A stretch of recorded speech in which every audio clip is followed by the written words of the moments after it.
বাংলাদেশ যে পাকিস্তানের কাছে এই ম্যাচটাতে হেরে গেল, ফাইনাল ওঠার স্বপ্ন ভঙ্গ হলো। এখানে আসলে বড় ডিজাস্টার তো ব্যাটিংয়ে রয়েছে। আমার কাছে মনে হয় যে ব্যাটিংয়ের থেকেও টার্নিং পয়েন্ট হচ্ছে ফিল্ডিংয়ে, কারণ মহামূল্যবান দুটি ক্যাচ মিস করে বাংলাদেশের এবং এই দুইজন মিলে কিন্তু 44 রান করেন এবং এই কারণে 135-এ পৌঁছে যায় পাকিস্তান। না হলে কিন্তু পাকিস্তানের রানটা 100 নিচে থাকতে পারতো।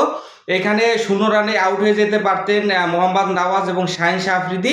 শাহিন শাহ আফ্রিদি কিন্তু রিশাদ হোসেনের বলে ক্যাচ তুলে দেন এবং এইখানে ক্যাচটা কিন্তু একদম সহজ একটা ক্যাচ মিস করেন শেখ মেহেদী। আমার কাছে মনে হয় পাড়া মহল্লার কোনো ক্রিকেটারও এই ক্যাচ মিস করবেন না। 10 বারে 9 বারে কিন্তু তালুবন্দি করবেন।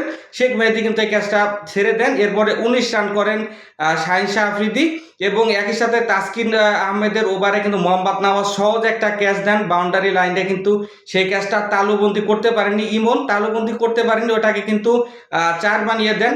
তো এই পরবর্তীতে নওয়াজ কিন্তু 25 রান করেন। তো নওয়াজের 25 এবং হচ্ছে শাহিন শাহ আফ্রিদির 19, এই 44 রান আপনি পাকিস্তানের বোর্ড থেকে মাইনাস করে দেন, তাহলে পাকিস্তানের রান দাঁড়াবে 91। যদি এই দুজন আউট হয়ে যায় তো অন্য ব্যাটসম্যানটা ভালো ব্যাটিং করতো, তাহলেও 100, 105-10-এর বেশি কোনোভাবেই পাকিস্তান করতে পারতো না। সেক্ষেত্রে কিন্তু বাংলাদেশ জিতে যেত। এজন্য আমার কাছে মনে হয় বাংলাদেশের ম্যাচ হারার অন্যতম কারণ হচ্ছে ওই দুটো ক্যাচ।